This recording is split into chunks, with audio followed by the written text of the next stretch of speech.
ৰুলটোৱে প্ৰথম জানিব লাগিব কোনো মানুহৰ মতে হিটো নচলে আমাৰ দেশখন যদি ভাৰত স্বাধীনতা হোৱাৰ পিছত সংবিধানখন যদি আম্বেদকাৰ ডাঙৰীয়াৰ নেতৃত্বত ৰচিত কৰি নগলে হয় কোনটো লৈ ফালে আমি চলিলো হয় কোনটো বেছ কৰি ফালে বিধানসভাত বিভিন্ন ৰাজনৈতিক দল বিভিন্ন চিন্তাধাৰা বিভিন্ন ধৰণৰ আপোনাৰ এটা ভিজন থকা ব্যক্তিসকলে ইয়াত প্ৰতিনিধিত্ব কৰিবলৈ আহে কিন্তু নিজৰ মতে সবে যদি যায় বিধানসভাত সিদ্ধান্ত আমি কেনেকৈ ল'ব পাৰো প্ৰত্যেকজন মানুহৰ কথাই গুৰুত্বপূৰ্ণ তথাপিও আমি যেতিয়া সংবিধানৰ আধাৰত কিবা এটা সিদ্ধান্ত ল'ব লাগে আমাক 2/3 মেজৰিটি লাগে ইয়াত কোনোবা কোৱা কথাটো নিজে কিমান হেতুহে যুক্তিসংগত আছিল বুলি কলিও হেতু আমি মানিব নোৱাৰো বা মানি ল'ব নোৱাৰে যদি সাধাৰণভাৱে ৰুল কিবা কিবি এমেন্ডমেন্ট কৰে আমাৰ 51% হলে হেতু গৃহীত হয় 49% যিমানে ভাল কথা নকক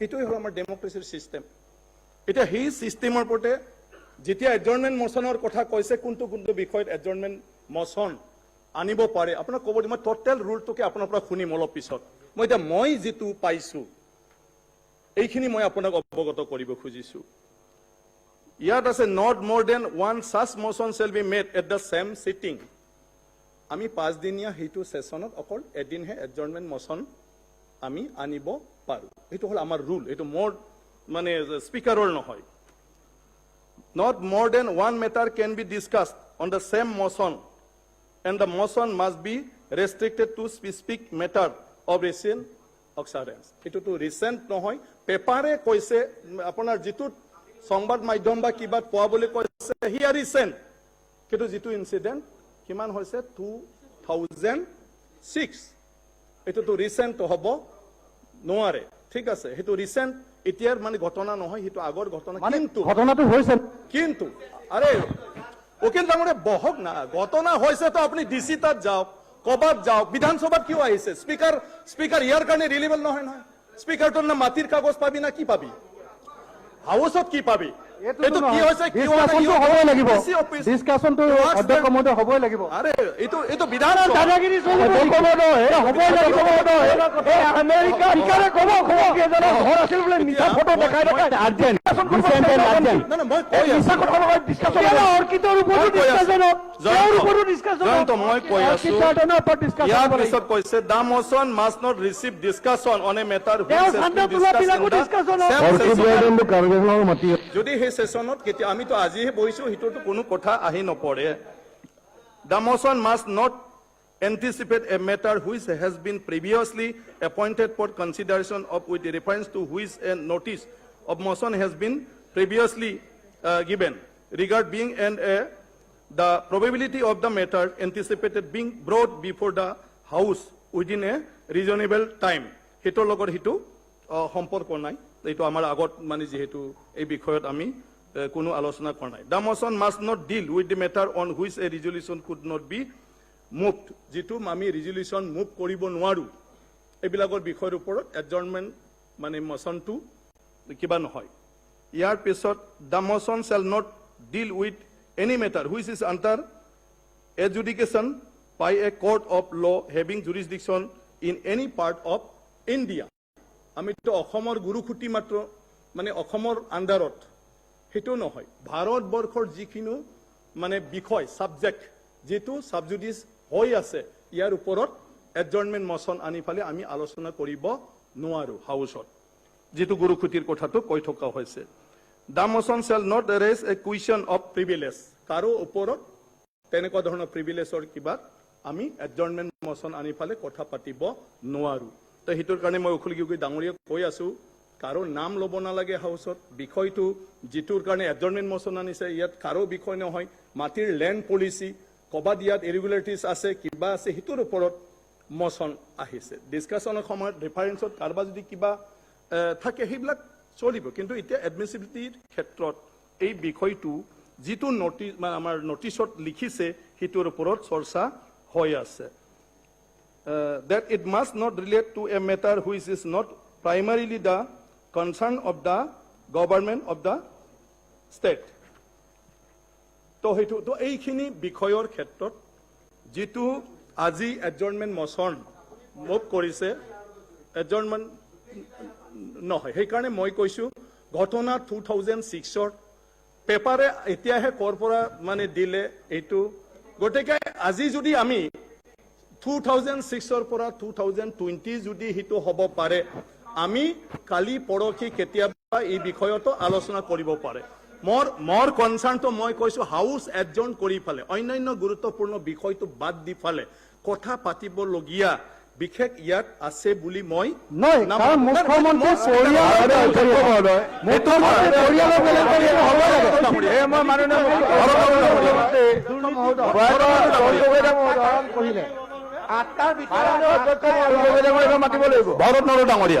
It is a urgent matter or it is a public related matter. Hetu apuni nai pora. কোনটো Urgent and public related. It is very urgent. নহয় মই এটা হলে আমি কিটা নহয় মই একর পৰা পৰিযক এই যেটো আমাৰ প্ৰস্তাৱ গুটেই কিটা আপোনাৰ মানি চলিছে আৰু এটো পাব্লিক ইম্পৰ্টেন্স আৰু আৰ্জেন্ট পাব্লিক আৰ্জেন্ট থাকে পাব্লিক আপোনাৰ আলোচনাটো কৰিব লাগিব আলোচনাটো হ'ব বৰনৰ ডাঙৰীয়া কিবা ক'ব খুজিছে মই মোৰ কোৱাৰ পিছত দিয়ক আলোচনাটো হ'বলৈ দিয়ক আলোচনা হৈ পেলাই আপোনাৰ এটা তদন্ত হৈ পেলাই যদি দুখী নহয় নহব আলোচনাটো হোৱাত কি অসুবিধাটো আছে অধ্যক্ষ মহোদয় নহয় আলোচনা মোৰ আপত্তি নাই হাউস এডজন কৰি ফেলে আলোচনা কৰাতহে মোৰ সেইটো আপত্তি আছে অন্য বিষয়ত আহিব লেণ্ডৰ ওপৰত তাতে আহিব তেতিয়াহ'লে লেণ্ডৰ বিলৰ ওপৰত আহি আছে আলোচনাৰ কাৰণে সময়টো লগ তেতিয়াহ'লে অধ্যক্ষ মহোদয় আলোচনাটো হ'ব লাগে আমি আনিছো গতিকে এইটো আলোচনাৰ কাৰণে কৈছিলে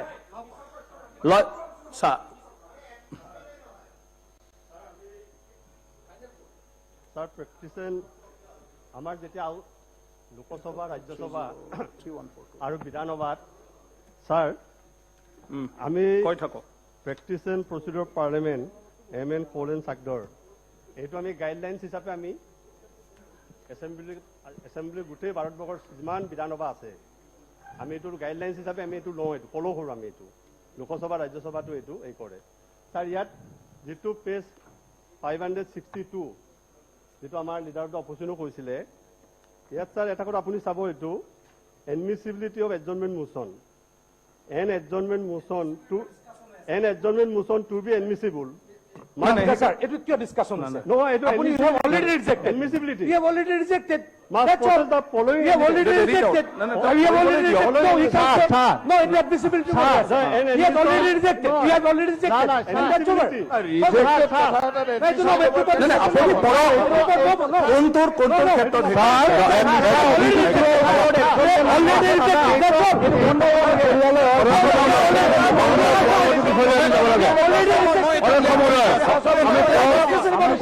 আপোনালোকে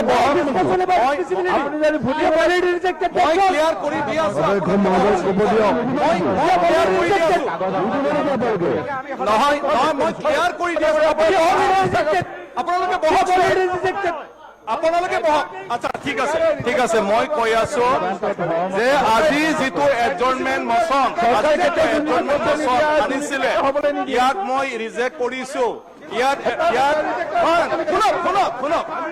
শুনক না ইয়াৰ এডমিছিবিলিটি আপুনি কৈ থাকিব মোচন আনিছে আপুনি কৈ থাকোতে কেনেকে বন্ধ কৰিলে আৰু হিটোৰ কাৰণে এজ এ স্পিকাৰ মই আণ্ডাৰ ৰুল 314 মই আজি সিদ্ধান্ত লৈছো সেইটো বিষয়ৰ কাৰণে এডজৰ্নমেণ্ট মোচন আনিছিলে সেইটো মই গ্ৰাহ্য কৰা নাই আৰু সেইটো গ্ৰাহ্য নহ'ব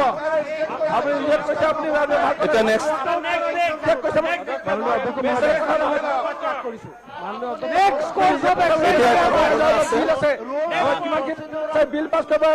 অসম বিধানসভাৰ প্ৰক্ৰিয়া আৰু কাৰ্য পৰিচালনা বহক চবে বহক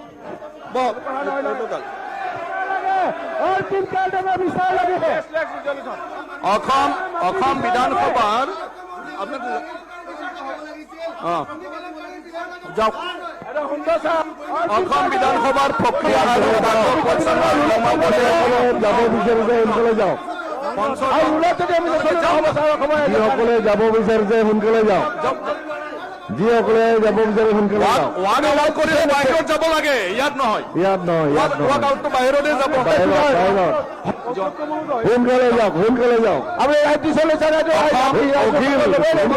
অখিল যাওক চবে অখিল সকলোৱে না শান্তি, কোনোবা গৈছে, কোনোবা ভিতৰত থাকিছে। আৰু সিফালে তৰ্ক হৈ থকাৰ কোনো কিবা নাই। আমাৰ যিটো এডজৰ্ণমেণ্ট মচন আছিলে, সাব জুডিচৰ কাৰণে সেইটো কৰিছো আৰু অলৰেডি মই ঘোষণা কৰিলো। সাব জুডিচ নহয়, আমাক অকমান ক'ব দিয়ক। মেটাৰ ইজ নট সাব জুডিচ, আমাক অকমান ক'ব দিয়ক এই মেটাৰটো। নাই নালাগে। অসম বিধানসভা প্ৰক্ৰিয়া কাৰ্য পৰিচালনা নিয়মাৱলীৰ নিয়ম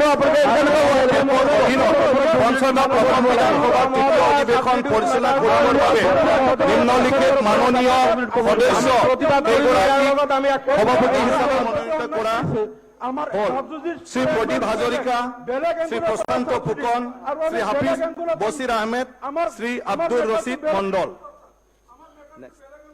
আৰু সাব জুডিচটো বেলেগ এংগুলত আছে, সেই এংগুলটো আমি আনাই নাই। এতিয়া কাৰ্যসূচী নম্বৰ 5 আছে। আমি যিটো পইণ্ট আনিছো মাননীয় সদস্য স্যাৰ এই কথা শ্ৰী মৃণাল শইকীয়া ডাঙৰীয়া কিন্তু আমাক অন্যায় কৰিছে, আমাক 54 ক'ব নিদিলে, সেইটো এংগুলটো বেলেগ আছিলে। গতিকে আমাক আমাৰ স্যাৰ এইটো অন্যায় কৰিছে, আমি গতিকে ৱাকআউট কৰি আছো। আকৌ কেলে যাব বিচাৰিছে আলোচনা শ্ৰী মৃণাল শইকীয়া। মাননীয় অধ্যক্ষ মহোদয়,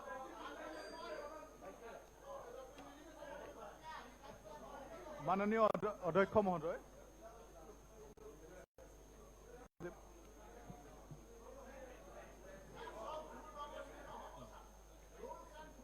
মৃণাল শইকীয়া কৈ আছে। মাননীয় অধ্যক্ষ মহোদয়, 54 নং নিয়মাৱলী অনুসৰি এটা বিশেষভাৱে গুৰুত্ব 5 মিনিট আপোনাৰ টাইমটো চাৰিওফালে দি থোৱা আছে। বিষয়ত মোক ইয়াত খবৰ দিয়াৰ কাৰণে আপোনালোকক ধন্যবাদ জ্ঞাপন কৰিছো।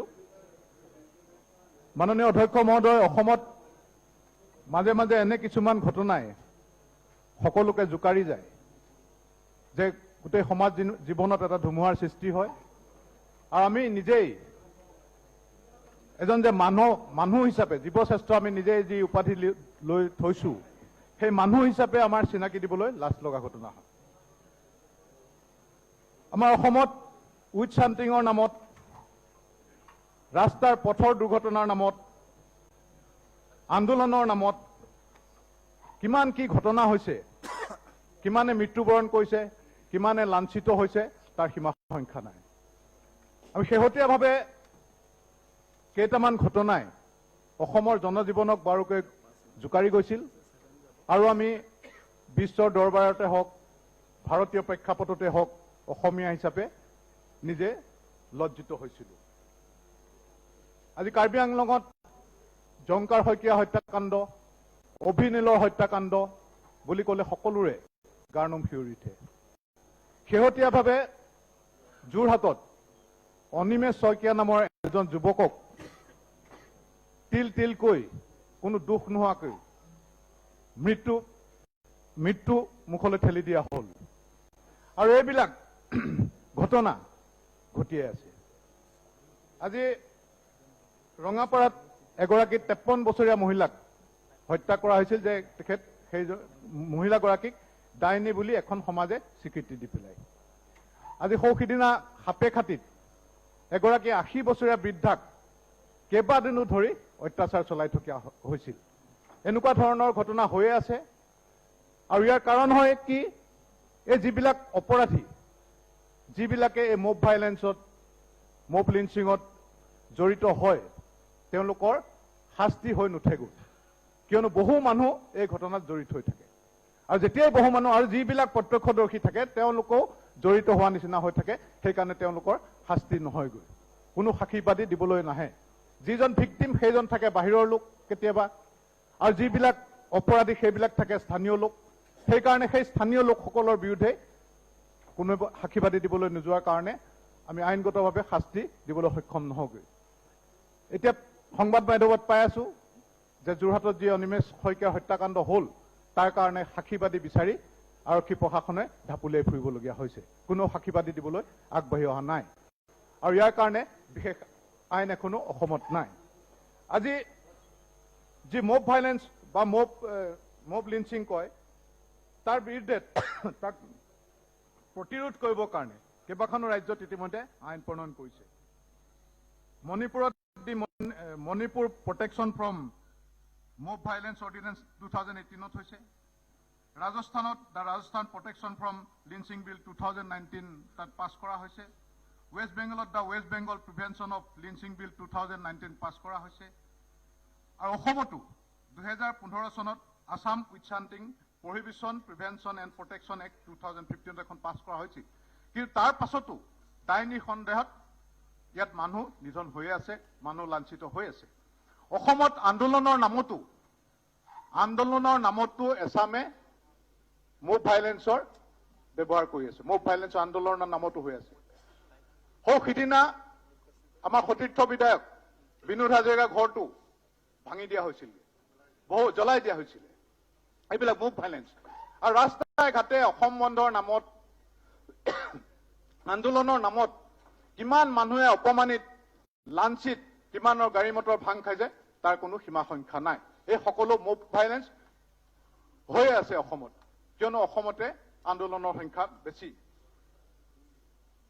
সেইকাৰণে মাননীয় অধ্যক্ষ মহোদয় 2016 ৰিট পেটিশ্যন নাম্বাৰ 754 সুপ্ৰিম কোৰ্টত যিটো হৈছে সুপ্ৰিম কোৰ্টৰ কিছুমান গাইডলাইনছো ৰাজ্যিক চৰকাৰসমূহলৈ দিয়া হৈছে আৰু তাত এই ৰুট যিবিলাক ভিক্টিমছ হয় ৰুট ভাইলেন্সৰ সেইবিলাকক কম্পেনচেশ্যন দিয়া ডেজিগনেটেড কোৰ্ট বহোৱা এইবিলাক বিচাৰ কৰিবৰ কাৰণে ফাষ্ট ট্ৰেক কোৰ্ট বহাৰ নিৰ্দেশনাও দিয়া আছে কিন্তু অসমত এতিয়ালৈকে এইখিনি হোৱা নাই সেইকাৰণে মই বিচাৰো যে ইয়াৰ বিষয়ত সঠিকভাৱে সবলভাৱে আলোচনা হওক আৰু অসমত যাতে এনেকুৱা ঘটনাবিলাক হ'ব নোৱাৰে অভিনীলৰ দৰে জংকাৰ শইকীয়াৰ দৰে অনিমেষ শইকীয়াৰ দৰে যাতে ঘটনাবিলাক হ'ব নোৱাৰে তাৰ কাৰণে এনেকুৱা এখন আইন বনক আৰু ক্ষীপ্ৰ গতিতে আইনৰ প্ৰণয়ন হওক তাৰ কাৰণে আলোচনা হৈ চৰকাৰে ব্যৱস্থা গ্ৰহণ কৰিব লাগে ধন্যবাদ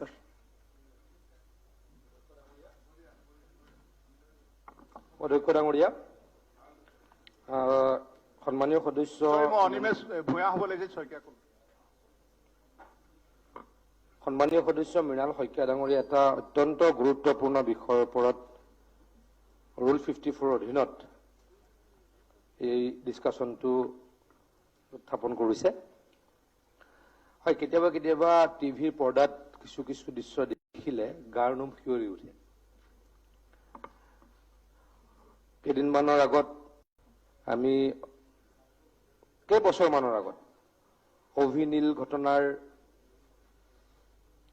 যি দুখ লগা যি বেদনাদায়ক ফুটেজ ভিডিঅ' যোগেদি আমি টিভিত দেখা পাইছিলো যাৰ ভিডিঅ' মই আকৌ কৈছো গাৰ নোম শিয়ৰি উঠা অত্যন্ত বেদনাদায়ক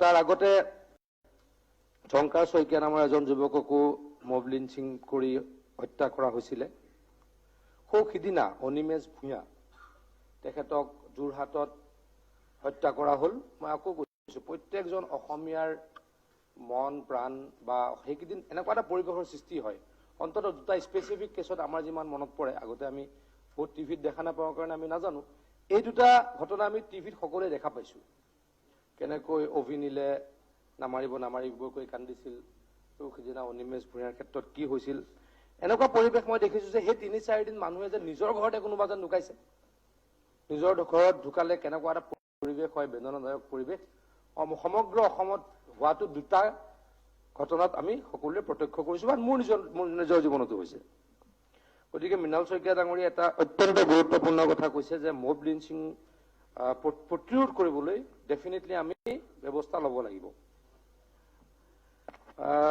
এতিয়ালৈকে মব লিঞ্চিং বা গণপ্ৰহাৰত মৃত্যু হোৱা ঘটনা প্ৰতিৰোধ কৰিবলৈ পৃথক আইন অসম চৰকাৰে বা আমাৰ ৰাজ্যত এতিয়ালৈকে প্ৰণয়ন কৰা নাই হোৱা এতিয়ালৈকে উক্ত ঘটনাসমূহ ভাৰতীয় দণ্ডবিধি আইনৰ ৮ম আধাৰত অফেন্সেছ এগেইনষ্ট দ্য পাব্লিক ট্ৰেংকুইলিটি ৰাজহুৱা শাস্তি বিঘ্নিত হ'ব পৰা অপৰাধসমূহ আৰু ৬ষ্ঠ অধ্যায়ত of offences affecting human body সন্নিৱিষ্ট আইনৰ ধাৰাসমূহৰ ওপৰত ভিত্তি কৰিয়ে তদন্ত কৰি থকা হৈছে কিন্তু এটা কথা আমাৰ কাৰণে ভাল কথা যে আমি কেইবাটাও কেছ ফাষ্ট ট্ৰেক কৰিছো আমাৰ এগৰাকী কিয় সমষ্টিত ডক্টৰ এগৰাকীক মব লিঞ্চিঙত হত্যা কৰা হৈছিল তাৰ দোষীয়ে শাস্তি পাইছে আৰু বাকী গোটেইকেইটা কেছে ফাষ্ট ট্ৰেক হৈয়ে চলি আছে মই ভাবো যে অতি সোনকালে এই কেছসমূহ চৰ্চিত হ'ব বা যি প্ৰক্ৰিয়া আছে দোষীয়ে শাস্তি পাব কিন্তু মই আকৌ কৈছো তেখেতে এটা কথা কৈছে যে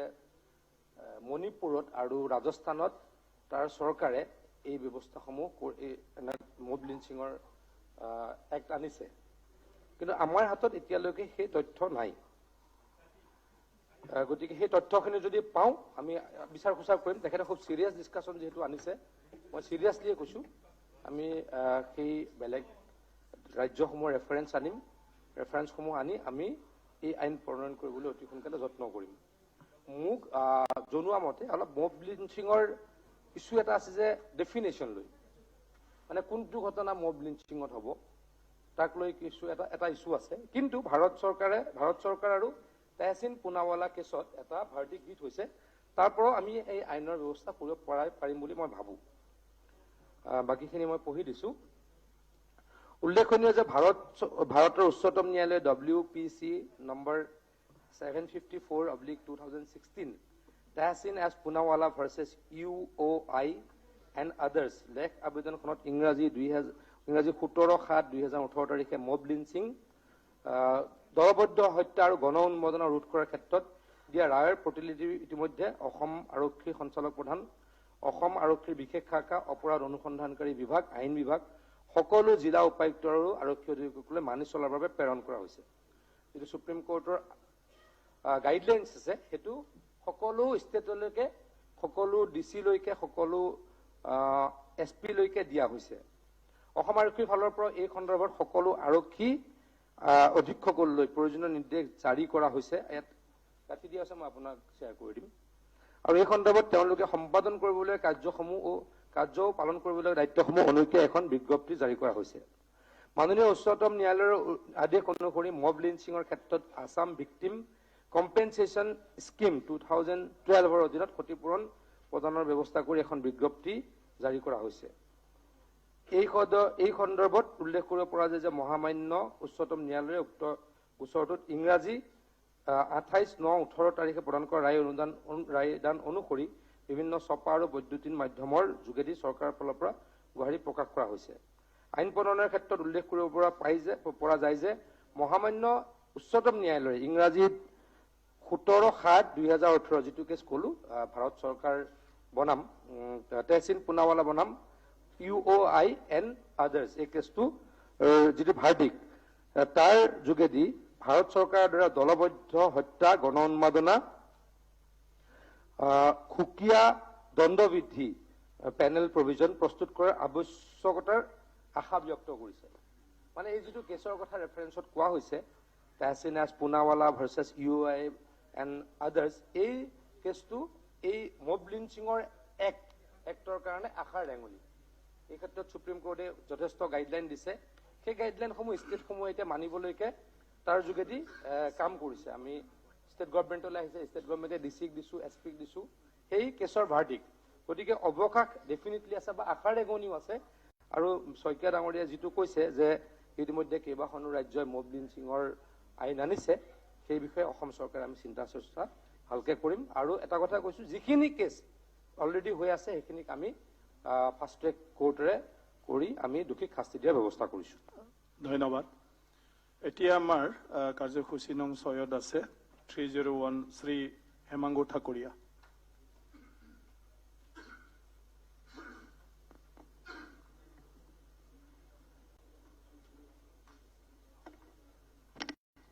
পাঁচ মিনিট মাননীয় অধ্যক্ষ মহোদয় এটা গুৰুত্বপূৰ্ণ বিষয় মই ৰাজমন্ত্ৰী মহোদয় আৰু লগতে চৰকাৰক আৰু সদনক জ্ঞাত কৰিব বিচাৰিছো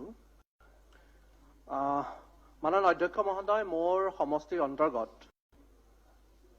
চান্দুবিৰ ওচৰত চান্দুবি অঞ্চলত তিনিখন গাঁও আছে এখন হ'ল বিৰুগাঁও এখন ৰাজাপাৰা এখন হতপুৰ এই গাঁও পঞ্চায়তসমূহত প্ৰায় 35,000ৰ অধিক তাত ব্যক্তি বসবাস কৰে আৰু তেওঁলোক সকলোখিনি খিলিঞ্জীয়া ব্যক্তিয়ে হয় তাত আমাৰ ৰাভা, বড়ো, টি ট্ৰাইবছ, কোচ ৰাজবংশী আৰু অন্যান্য ব্যক্তিসকল বসবাস কৰি আহিছে।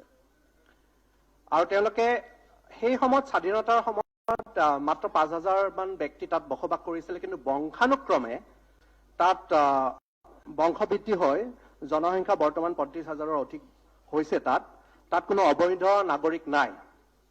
কিন্তু অধ্যক্ষ মহোদয়, এটা বৃহৎ সমস্যা তাত বহু বছৰৰ পৰা তেওঁলোকক জুৰুলা কৰি আহিছে।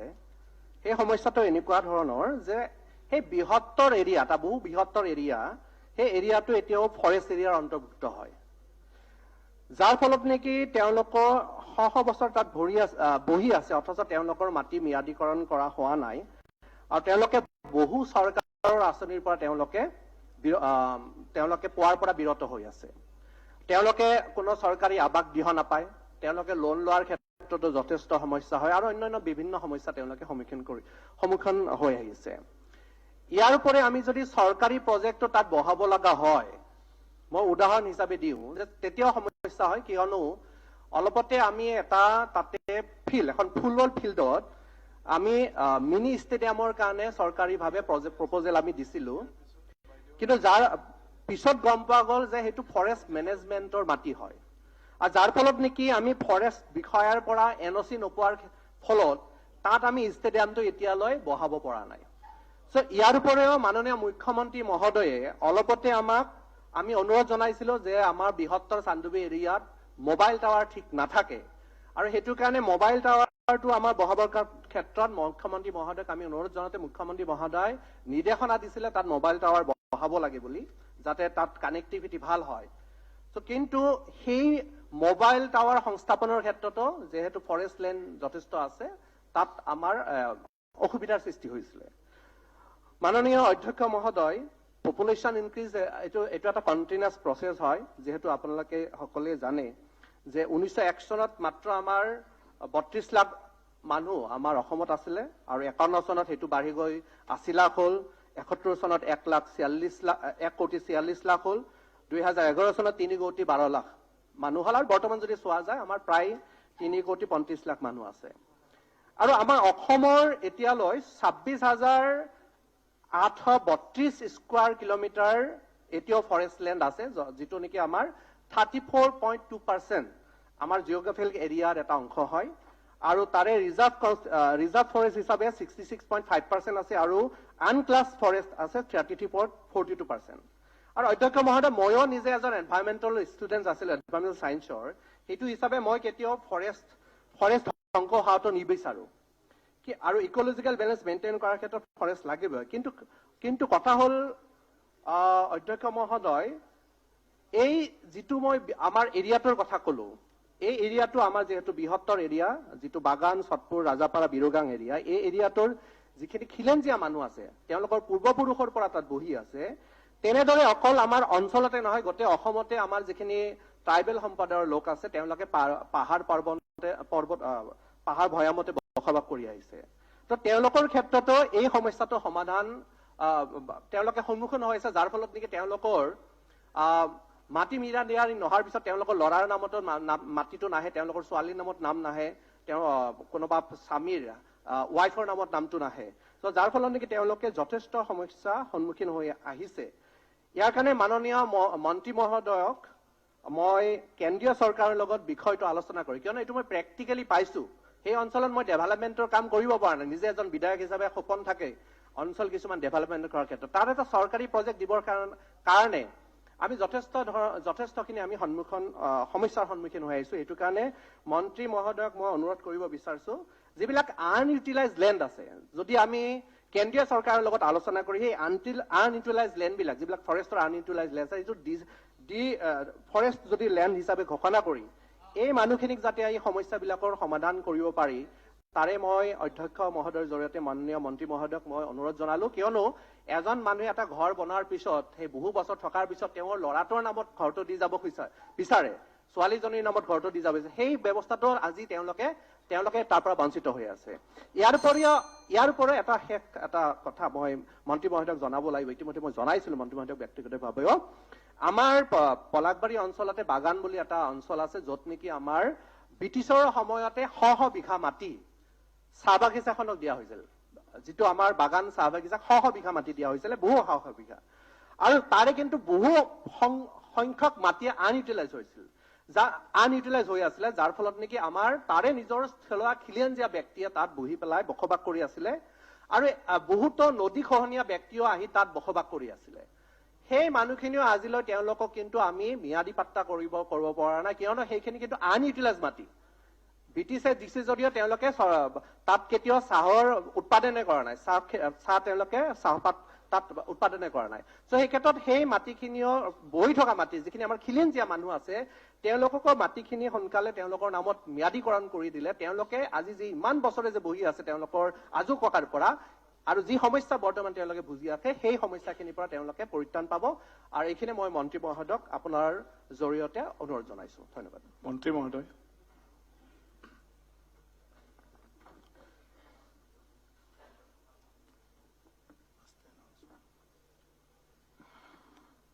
অসম বিধানসভাৰ rules of procedure and conduct of business ৰুলৰ 301ৰ অধীনত আমাৰ সন্মানীয় বিধায়ক হেমাংগ ঠাকুৰীয়া ডাঙৰীয়াই এটা অতি গুৰুত্বপূৰ্ণ বিষয় উত্থাপন কৰিছে। তেখেতৰ সমষ্টিৰ আৰু পলাশবাৰী ৰাজহ চক্ৰৰ অন্তৰ্গত ৰাজাপাৰা আৰু বৰিগাঁও পঞ্চায়তৰ এলেকাত বন বিভাগৰ অন্তৰ্ভুক্ত হোৱা দীৰ্ঘদিনী বসবাস কৰি থকাসকলৰ প্ৰচলিত ভূমি নীতিৰ ভূমি আবণ্টন দিব পৰা নাই। কাৰণ আমি সকলোৱে জানো যে এইটো ফৰেষ্ট লেণ্ডৰ যেহেতু ৰিজাৰ্ভৰ থকাৰ কিছু ফৰেষ্ট এখন ডুৱেল এক্ট আছে, এই এক্টখনৰ অধীনত বন বিভাগে তেওঁলোকক ভূমি অধিকাৰ দিয়ে। তেওঁলোকৰ 75 বছৰ তেওঁলোকে থাকিব লাগিব ST SC ক্ষেত্ৰত, আৰু 3টা পুৰুষ জেনেৰেলৰ ক্ষেত্ৰত। এনেকুৱা ধৰণে ফৰেষ্ট বিভাগে এই ভূমি আইনৰ অধীনত,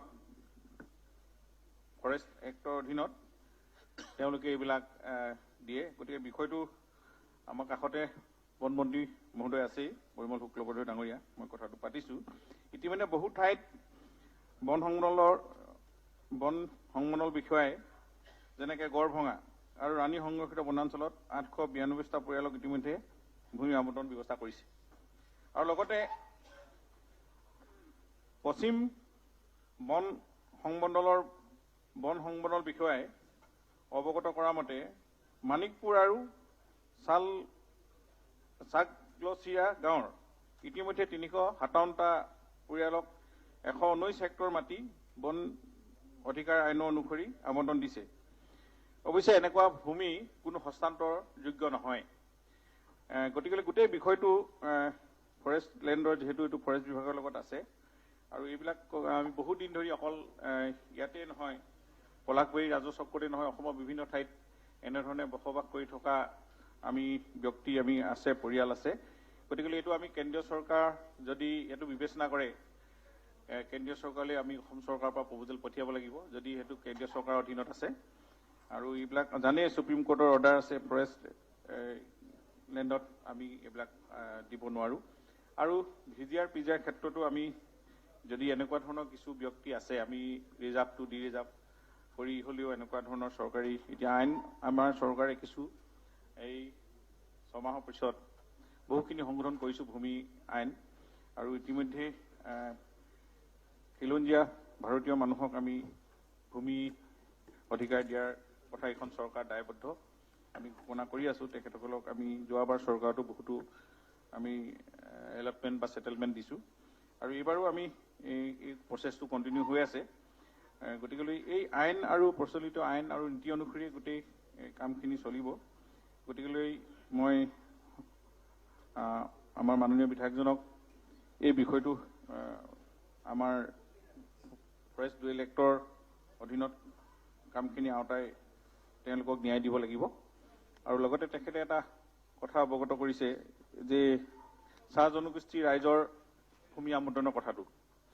ইতিমধ্যে আমি যোৱা বছৰতে এখন চাৰ্কুলাৰ অসম চৰকাৰৰ পৰা পাছ হৈছিলে যে চাৰ্কুলাৰ ৱাইজ আমি চাহ জনগোষ্ঠী ৰাইজক মাটি এলটমেণ্ট দিয়াৰ ADC revenue chairman, circle officer, member secretary আৰু এজন চাহ জনগোষ্ঠীয় ব্যক্তিক মেম্বাৰ লৈ এখন তাতে কমিটি চাৰ্কুল ৱাইজ তেওঁলোকে গোটেই বিষয়টো বিবেচনা কৰি তেওঁলোকে তাতেই সেটেলমেন্ট দিবৰ কাৰণেও এখন আইন আছিলে আৰু লগত বিধায়ক থাকে গতিকে এই নিয়মত অসমৰ বিভিন্ন ঠাইত এনেকুৱা ধৰণৰ মাটিবিলাক চৰকাৰী চিলিং হওক তেনেকুৱা যিবিলাক তেওঁলোকে দখল কৰি আছে বহুত দিন ধৰি সেইখিনি সেটেলমেন্ট দিব পাৰে গতিকে এইটো তেখেতে সেই চাৰ্কুলাৰখনৰ আওৰাই জিলা উপায়ুক্তৰ লগত কথা পাতি চাৰ্কুল অফিচৰ লগত কথা পাতি এই কমিটিখন বহুৱাই তেওঁলোকৰ যিখিনি দীৰ্ঘদিন ধৰি তেওঁলোকে বসবাস কৰি আছে মাটিত চৰকাৰী মাটি বা ব্ৰিটিছৰ দিনৰ পৰাই সেই তেওঁলোকক সেটেলমেন্ট দিয়া ব্যৱস্থাটো চাৰ্কুল অফিচতে কৰিব পাৰিব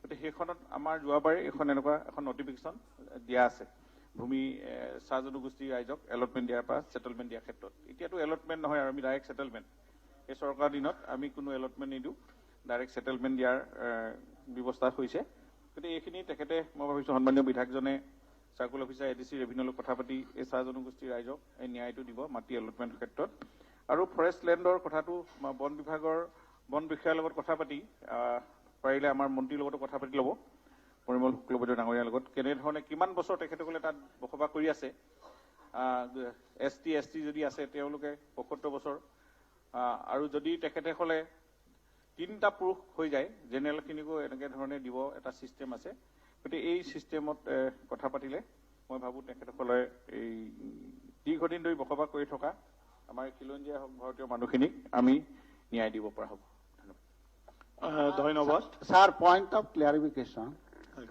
স্যাৰ এই যে আমাৰ আন্তঃৰাজ্যিক সীমান্তৱৰ্তী এলেকা যেটো আমাৰ অসমৰ ফালে আছে এই অসমৰ ফালে থকা বৰ্ডাৰ বিলাকত বহু বছৰৰ পৰা মানে জনজাতীয় মানুহবিলাকে বসবাস কৰি আছে গতিকে এই সীমান্তৱৰ্তী এলেকাৰ আগ্ৰাসনটো বন্ধ কৰাৰ কাৰণে সেই সমূহ পৰিয়ালক মাটিৰ আবণ্টন দিয়াৰ ব্যৱস্থাটো কৰিব নেকি স্যাৰ এইটো এটা ক্লিয়াৰ মিনিষ্টাৰ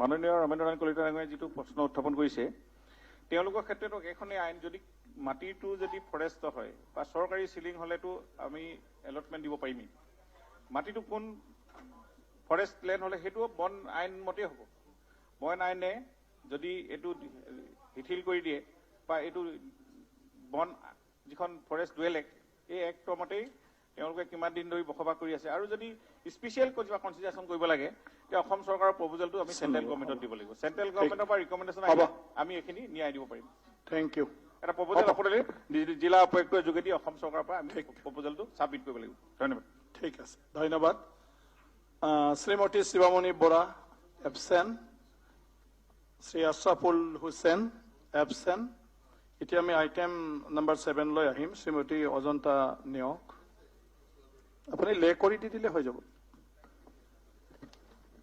অধ্যক্ষ মহোদয় মই 2021 চনৰ 7 এপ্ৰিলৰ পৰা 3 নৱেম্বৰ 2021 তাৰিখলৈ সৰ্বমুঠ 13খন অসাধাৰণ ৰাজপত্ৰ অধিসূচনা সদনত দাখিল কৰিলো শ্ৰী বিমল বৰা অধ্যক্ষ মহোদয় মই 2021 চনৰ 18 ছেপ্টেম্বৰ আসাম ইলেক্ট্ৰিচিটি ৰেগুলেটৰী কমিছনৰ অসাধাৰণ ৰাজপত্ৰ অধিসূচনাখন সদনত দাখিল কৰিলো doctor Himanta Biswa Sharma Nalbari chief minister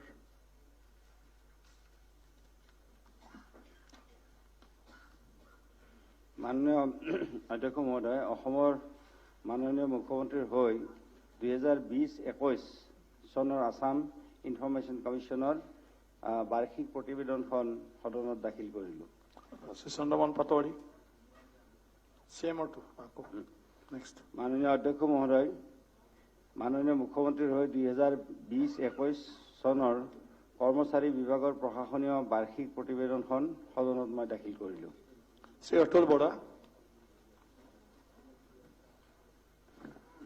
মাননীয় অধ্যক্ষ মহোদয় মই 2020-21 চনৰ অসম চুক্তি ৰূপায়ণ বিভাগৰ প্ৰশাসনীয় বাৰ্ষিক প্ৰতিবেদনখন সদনত দাখিল কৰিলো honourable minister Shri Atul Bora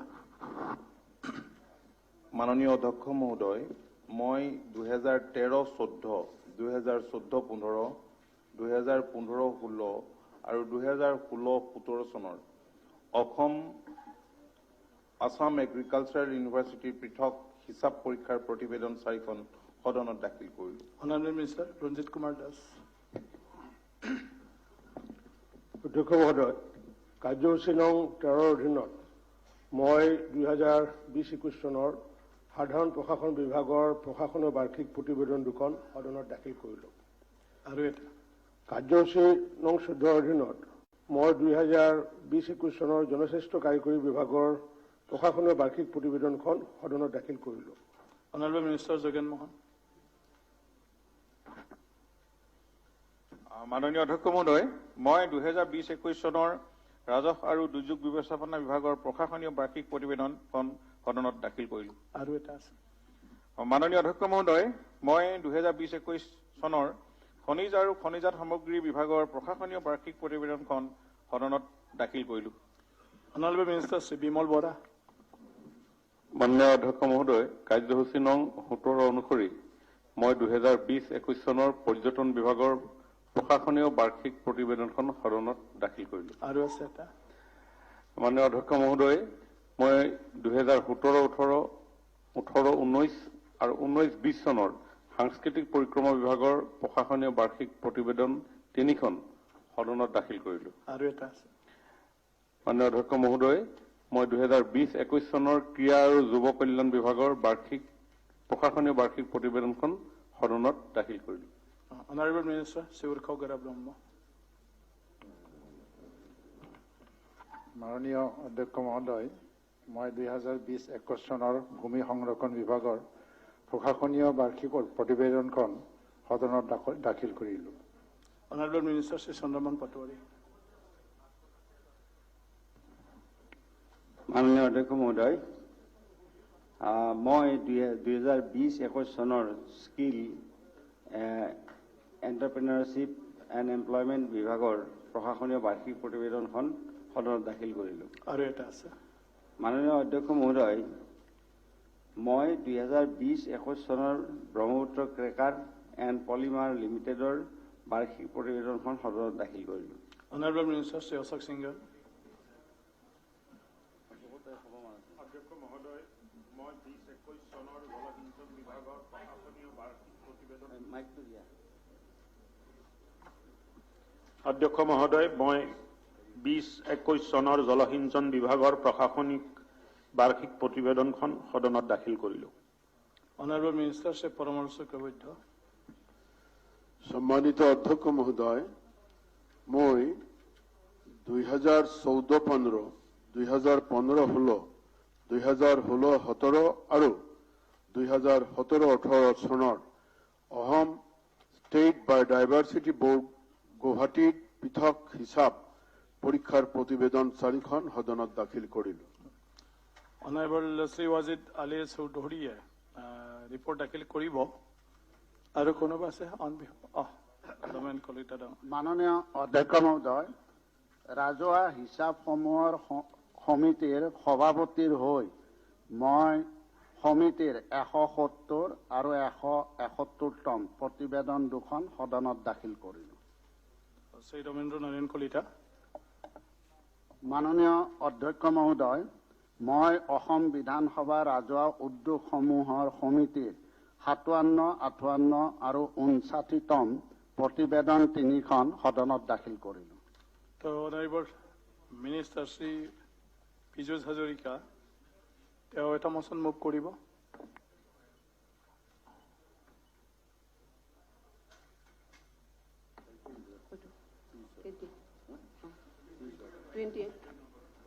Item number 27. 27.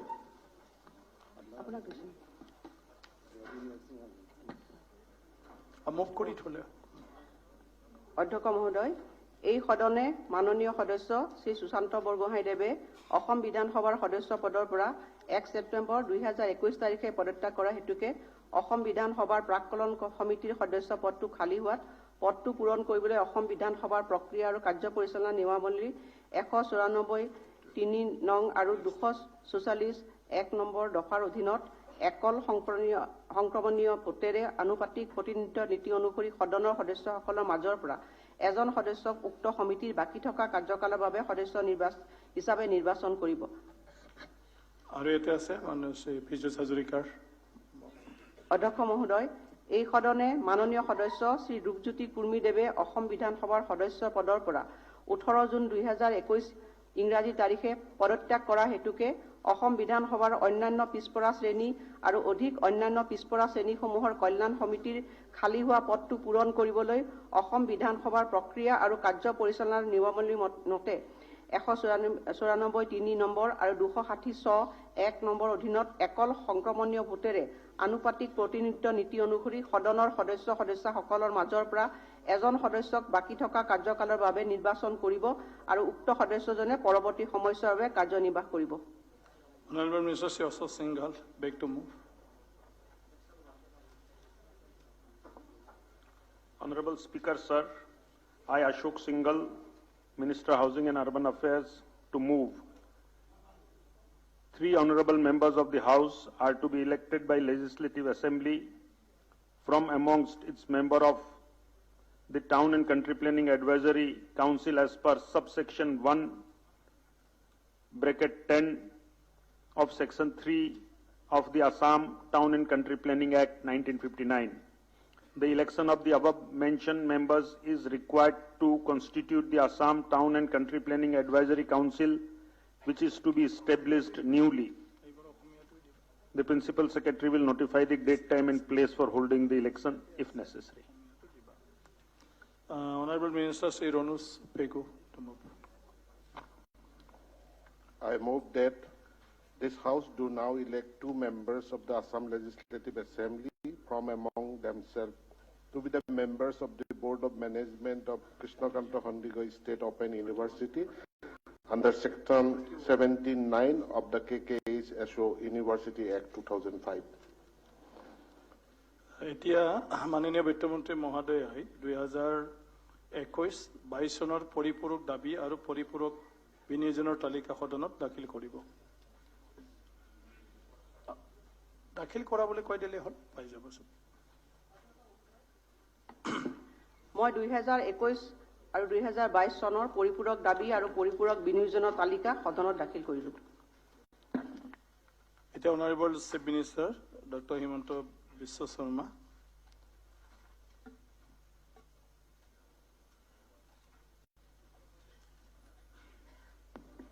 Honorable Speaker, sir, on behalf of Honorable Chief Minister of Assam, I beg to leave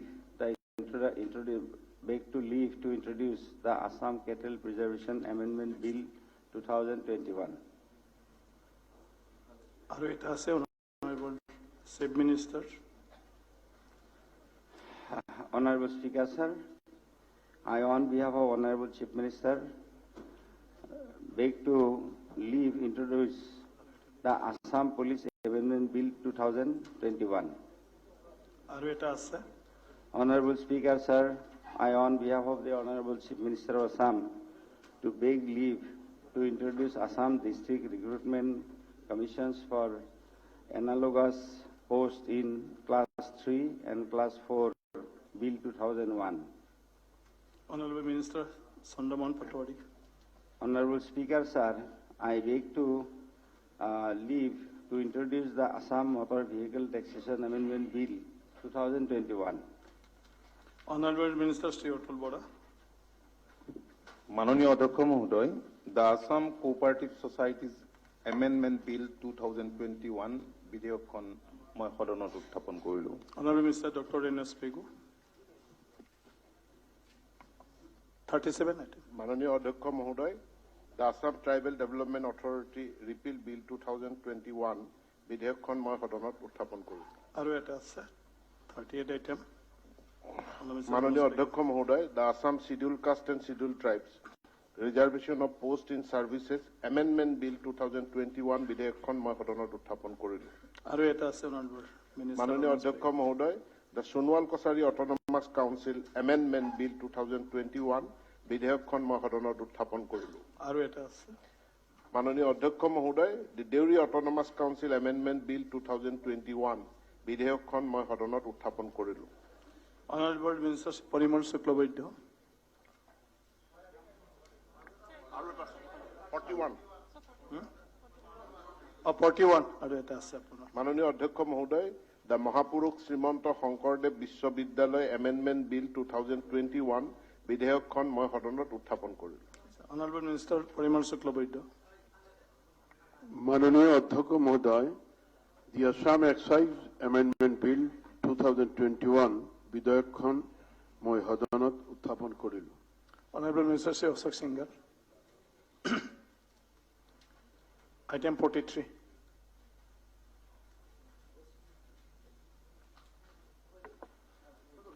মাননীয় অধ্যক্ষ মহোদয়, the Assam Municipal Third Amendment Bill 2021 বিধেয়কখন মই সদনত উত্থাপন কৰিলোঁ। আৰু এটা আছে। মাননীয় অধ্যক্ষ মহোদয়, the Guwahati Municipal Corporation Amendment Bill 2021 বিধেয়কখন মই সদনত উত্থাপন কৰিলোঁ। আৰু এটা আছে। মাননীয় অধ্যক্ষ মহোদয়, the Guwahati Metropolitan Development Authority Amendment Bill 2021 বিধেয়কখন মই সদনত উত্থাপন কৰিলোঁ। শ্ৰী দিগন্ত কলিতা ৰিপৰ্ট সাবমিট কৰিব। Sir, I beg to lay the first report of the study tour, Upper Assam district of Dibrugarh and Tinsukia. Doctor Paramananda Rajbongshi ডাঙৰী report submit কৰিব। মাননীয় অধ্যক্ষ মহোদয়, মই অসম বিধানসভাৰ গ্ৰুপ চিৰ দলপতি হিচাপে বৰাক উপত্যকা ভ্ৰমণৰ প্ৰতিবেদনখন সন্মানীয় সদনত দাখিল কৰিলোঁ। মাননীয় অধ্যক্ষ মহোদয়, এটা পইণ্ট অফ অৰ্ডাৰ আছে। ছাৰ, আপুনি আপোনাৰ এছেম্বলিৰ পৰা এখন চিঠি আহিছে ৰিগাৰ্ডিং এছেম্বলি। ইয়াত কোৱা হৈছে যে হাৰ্ড কপিও দিয়া নহ'ব আৰু ছফ্ট কপিটো কুৱেশ্যনাৰৰ পিছত দিব। এনেক্সাৰবোৰ নহ'লে এনেক্সাৰবোৰ এটলিষ্ট কুৱেশ্যনাৰত লগে লগে নিদিলে আমাৰ প্ৰশ্নবোৰ কৰাত অসুবিধা হ'ব।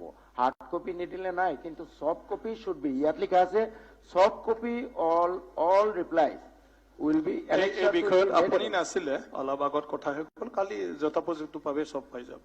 ঠিক আছে। এনেক্সাৰখিনি এনেক্সাৰটো প্ৰিণ্টেড নাপাব, এনেক্সাৰ অনলাইনত পাব। সময় হোৱাৰ লগে লগে সেইটো ৰিলিজ কৰি দিয়া হ'ব। আপোনালোকে লেপটপ আনিব পাৰে। ঠিক আছে। The House adjourned till 9:30 a.m. on 21/12/2021.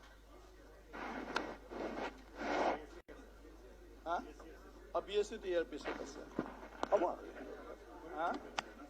আচ্ছা, এতিয়া আমাৰ BSc মিটিং আছে, গতিকে BSc সকলো সদস্যক মই অনুৰোধ জনাইছো স্পীকাৰ কক্ষত যাহাতে BSc সদস্যসকল আহে।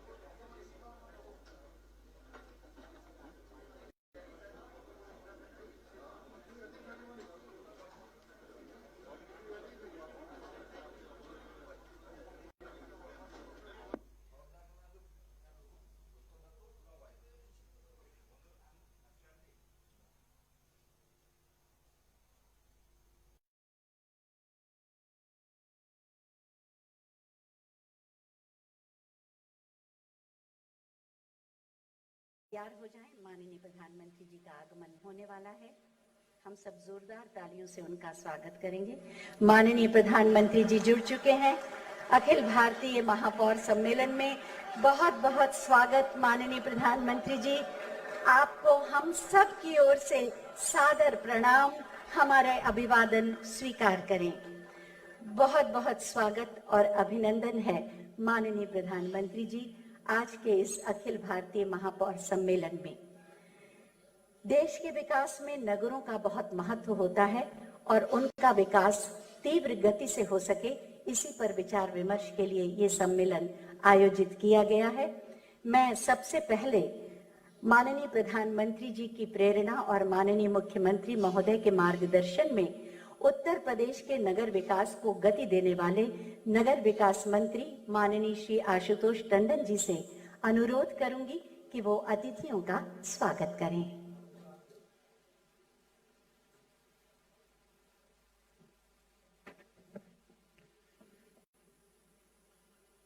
विश्व के सर्वाधिक लोकप्रिय नेता, भारत के यशस्वी प्रधानमंत्री और जिनके रूप में हमारे पास दुनिया का सर्वश्रेष्ठ नेतृत्व है, ऐसे आदरणीय नरेंद्र मोदी जी का मैं इस अवसर पर बहुत स्वागत, अभिनंदन, वंदन करता हूं।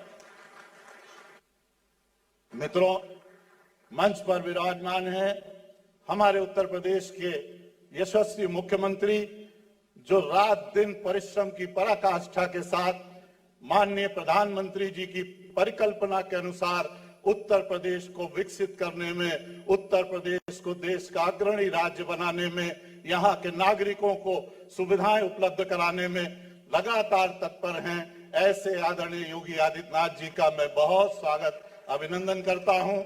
हमारे केंद्रीय नगर विकास मंत्री आदरणीय श्री हरदीप सिंह पुरी जी, जो निरंतर हमारा मार्गदर्शन करते रहते हैं, उनका हार्दिक स्वागत अभिनंदन करता हूं। मंच पर विराजमान डॉक्टर नीलकंठ तिवारी, श्री नवीन जैन जी, यहाँ पर उपस्थित सभी देश भर के कोने कोने से आए सम्मानित महापौरगण, सभी उपस्थित भाइयों बहनों, आप सबका इस अवसर पर बहुत बहुत स्वागत करता हूं। मित्रों, हमारे प्रधानमंत्री जी ने देश के समाज के क्षेत्र के हर क्षेत्र को कैसे विकसित किया जाए, कैसे लोगों की समस्याओं को दूर किया जाए, इसके लिए निरंतर कार्य किया है और वो दुनिया के सामने है। लेकिन नगरीय क्षेत्र को नगरीय सुविधाएं देने के लिए उन्होंने अपनी प्राथमिकता दी और ऐसी योजनाएं हमको दी जो देश को आगे ले जाए। नगरीय क्षेत्र में मूलभूत सुविधाएं उपलब्ध कराने में उनका बड़ा योगदान है, जैसे प्रधानमंत्री आवास योजना शहरी, अमृत मिशन, पीएम स्वनिधि योजना, स्मार्ट सिटी मिशन, स्वच्छ भारत मिशन।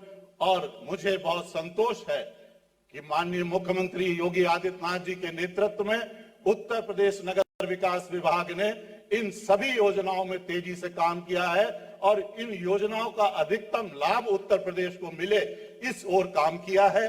प्रधानमंत्री आवास योजना, पीएम स्वनिधि योजना, स्मार्ट सिटी मिशन, इन सब में उत्तर प्रदेश अग्रणी है। मित्रों, आज का आयोजन, ये हमारे सभी महापौर दिन भर यहाँ पर मंथन करेंगे। अभी हमें प्रधानमंत्री जी का उद्बोधन प्राप्त होगा जो इस मंथन का आधार बनेगा और यहाँ पर सभी योजनाओं पर, परियोजनाओं पर, समस्याओं पर, निदान पर चर्चा होगी और प्रधानमंत्री जी का उद्बोधन हमारे लिए पाथेय बनेगा। प्रधानमंत्री जी ने हमेशा इस तरह के आयोजनों को प्रेरित किया। अभी कुछ माह पहले न्यू अर्बन इंडिया थीम के साथ लखनऊ में जो कार्यक्रम हुआ था, उसमें जो एक एक्सपो लगी थी, उसमें देश में जो नगरीय क्षेत्र में नई नई टेक्नोलॉजीज का इस्तेमाल हो रहा है, उसका प्रदर्शन किया गया था।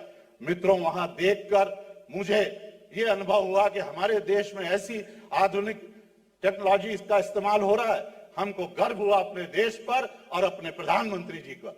और मित्रों, हम आज आप सबकी ओर से प्रधानमंत्री जी का बहुत बहुत अभिनंदन करते हैं, उनका स्वागत करते हैं और उनको विश्वास दिलाते हैं कि उनका जो भी मार्गदर्शन होगा वो हमारे लिए पाथेय होगा और हम उसको तीव्र गति से उसको अंजाम देने का प्रयास करेंगे।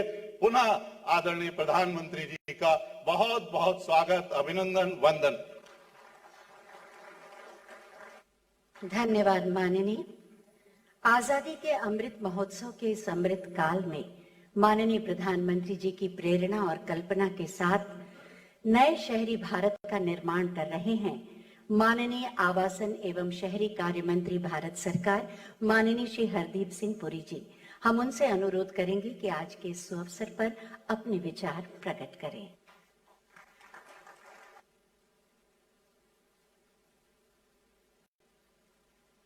माननीय प्रधानमंत्री जी, आदरणीय मुख्यमंत्री जी,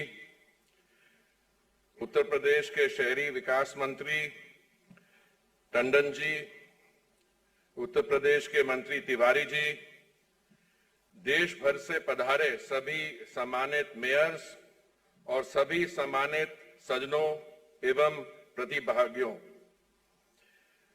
ये मेरा सौभाग्य है कि मैं इस अखिल भारतीय मेयर सम्मेलन के माध्यम से